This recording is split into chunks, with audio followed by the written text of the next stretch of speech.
എന്തായാലും ഇനി വിജയിയുടെ രാഷ്ട്രീയ പ്രവേശനം തമിഴ്നാട് രാഷ്ട്രീയത്തെ എങ്ങനെ രൂപമാറ്റം വരുത്തുമെന്നത് കണ്ടു തന്നെ അറിയേണ്ടിയിരിക്കും. തമിഴ് നടൻ വിജയ് രാഷ്ട്രീയ പാർട്ടി പ്രഖ്യാപിച്ചിരിക്കുകയാണ്. തമിഴക വെട്രി കഴകമെന്നാണ് തൻ്റെ പുതിയ രാഷ്ട്രീയ പാർട്ടിക്ക് നടൻ വിജയ് പേരിട്ടിരിക്കുന്നത്. നടൻ വിജയ് തമിഴ് രാഷ്ട്രീയത്തിലേക്ക് കടന്നു വരുമ്പോൾ അത് തമിഴ്നാട് രാഷ്ട്രീയത്തെ എങ്ങനെയായിരിക്കും ബാധിക്കുക?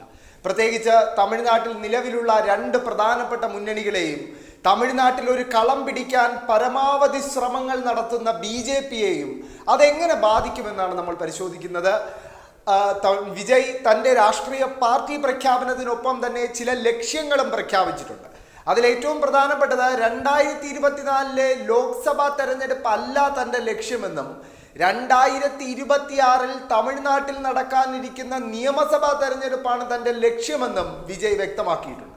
തൻ്റെ രാഷ്ട്രീയ നിലപാടുകൾ ഇതുവരെ വിജയ് ഒരു മാധ്യമത്തിന് മുമ്പിലും തുറന്നു പറഞ്ഞിട്ടില്ല. തൻ്റെ രാഷ്ട്രീയ എതിരാളികൾ ആരാണെന്നും വിജയ് തുറന്നു പറഞ്ഞിട്ടില്ല.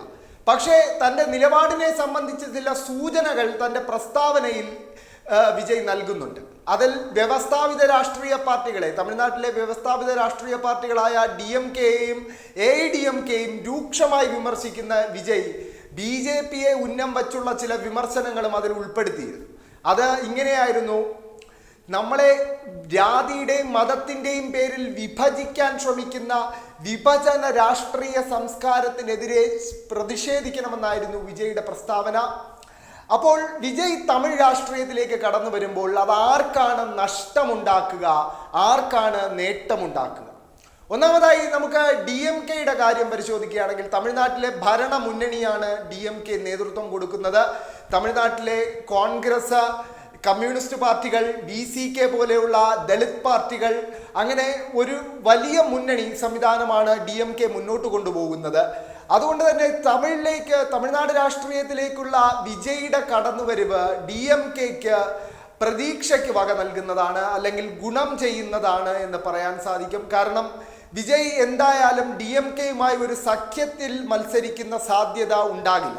അപ്പോൾ വിജയ് തീർച്ചയായും സ്റ്റാലിനും DMKയ്ക്കും എതിരായ ഒരു നിലപാടായിരിക്കും സ്വീകരിക്കുക. അങ്ങനെയാണെങ്കിൽ സ്റ്റാലിൻ വിരുദ്ധ ഭരണവിരുദ്ധ വോട്ടുകൾ ഭിന്നിപ്പിക്കാൻ വിജയുടെ കടന്നുവരവ് സാധിച്ചേക്കും. അത് സ്റ്റാലിനും DMK മുന്നണിക്കും ഗുണം ചെയ്യുമെന്ന കാര്യത്തിൽ സംശയമില്ല.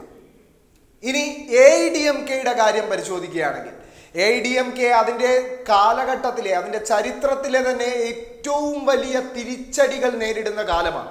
കഴിഞ്ഞ നിയമസഭാ തെരഞ്ഞെടുപ്പിൽ വെറും 75 സീറ്റിലേക്ക് ഒതുങ്ങിപ്പോയ AIDMKയെ നമ്മൾ കണ്ടു. അതിനോടൊപ്പം അവരുടെ കൊങ്കുനാടെന്ന അവരുടെ ശക്തി കേന്ദ്രത്തിൽ പോലും അവർക്ക് വലിയ തിരിച്ചടികൾ ഏറ്റുവാങ്ങിയിരുന്നു. അപ്പോൾ വിജയുടെ കടന്നുവരവ് കൂടി ഉണ്ടാകുമ്പോൾ അത് AIDMKയുടെ നെഞ്ചിടിപ്പ് ഏറെ ഉയർത്തുന്ന ഒരു സംഭവമാണ്. എന്തുകൊണ്ടെന്നാൽ AIDMKക്ക് ലഭിക്കേണ്ട ഭരണവിരുദ്ധ വോട്ടുകൾ, DMK വിരുദ്ധ വോട്ടുകൾ ഭിന്നിപ്പിക്കാൻ വിജയ്ക്ക് സാധിക്കുമെന്നത് തന്നെയാണ് ഏറ്റവും പ്രധാനപ്പെട്ട കാര്യം. അത് AIDMKക്ക് ഏറെ ക്ഷീണമുണ്ടാക്കുന്ന ഒരു സംഗതിയുമാണ്. ഇനി ഏറ്റവും തിരിച്ചടി ഉണ്ടാകുന്നത് ഈ പറഞ്ഞ രണ്ടു കൂട്ടർക്കുമല്ല, പകരം BJPക്കാണ് എന്നതാണ് ഏറ്റവും ശ്രദ്ധേയമായ കാര്യം. BJPയെ സംബന്ധിച്ചിടത്തോളം അവർ AIDMKയുമായുള്ള സഖ്യം ഉപേക്ഷിച്ച ശേഷം ഒരു മൂന്നാം മുന്നണിയായി, അല്ലെങ്കിൽ ഒരു മൂന്നാം ശക്തിയായി തമിഴ്നാട് രാഷ്ട്രീയത്തിൽ വളർന്നു വരാൻ ശ്രമിക്കുകയാണ്. രാഷ്ട്രീയ പശ്ചാത്തലം ഒന്നുമില്ലാത്ത മുൻ IPS ഉദ്യോഗസ്ഥനായ അണ്ണാമലയെ സംസ്ഥാന പ്രസിഡന്റാക്കി മുന്നോട്ട് കൊണ്ടുപോകുന്ന BJPക്ക് വലിയ തിരിച്ചടിയായിരിക്കും വിജയുടെ കടന്നുവരവ് തമിഴ്നാട് രാഷ്ട്രീയത്തിൽ ഉണ്ടാക്കുക. അതിന് കാരണം ഒന്ന്, ഒരു മൂന്നാം ശക്തിയായി വിജയ് മാറും എന്നത് BJPക്ക് വലിയ തിരിച്ചടി ഉണ്ടാക്കും. രണ്ട്, BJP ലക്ഷ്യം വയ്ക്കുന്ന കുറെ യുവ നിഷ്പക്ഷ വോട്ടുകൾ സ്വന്തമാക്കാൻ വിജയ്ക്ക് വളരെ എളുപ്പത്തിൽ സാധിച്ചേക്കും. ഇത് BJPയുടെ തമിഴ്നാട്ടിലെ സ്വപ്നങ്ങൾക്ക് ഏറെ മങ്ങലേൽപ്പിക്കുന്ന ഒരു സംഗതിയാണ്. അതുകൊണ്ട് തന്നെ വിജയുടെ രാഷ്ട്രീയ പ്രവേശനം ഏറ്റവും കൂടുതൽ തിരിച്ചടി ഉണ്ടാക്കാൻ പോകുന്നതും BJPക്കും AIDMKക്കും തന്നെയാണ് എന്ന കാര്യം ഉറപ്പാണ്. എന്തായാലും തമിഴ്നാട് രാഷ്ട്രീയം ഇനി വല്ലാതെ മാറി മറിയുന്ന കാലമാണ്. വീണ്ടും ഒരു നായക നടൻ തമിഴ് രാഷ്ട്രീയത്തിലേക്ക് കടന്നു വന്നിരിക്കുന്നു. അദ്ദേഹത്തിന് കമലഹാസന്റെ ഗതി വരുമോ, അതോ MGRനെ പോലെ അദ്ദേഹം തമിഴ്നാട് രാഷ്ട്രീയം അടക്കി വാഴുന്ന ആളായി മാറുമോ എന്നതെല്ലാം കണ്ടറിയേണ്ടിയിരിക്കുന്നു. എന്തായാലും വിജയുമായി സഖ്യത്തിന് കമലഹാസൻ ഉണ്ടാകും എന്ന് പ്രതീക്ഷിക്കുന്നതിൽ അർത്ഥമില്ല. കാരണം കമലഹാസൻ നിലവിൽ DMKയുമായി കോയമ്പത്തൂർ, സൗത്ത് ചെന്നൈ എന്നീ സീറ്റുകൾ ലഭിക്കാനായുള്ള ചർച്ചകൾ നടത്തിക്കൊണ്ടിരിക്കുകയാണ്. ആ ചർച്ചകൾ വിജയിക്കുകയാണെങ്കിൽ ഉറപ്പായും DMK മുന്നണിയുടെ ഭാഗമായി കമലഹാസന്റെ മക്കൾ നീതി മയ്യം എന്ന പാർട്ടി മാറും.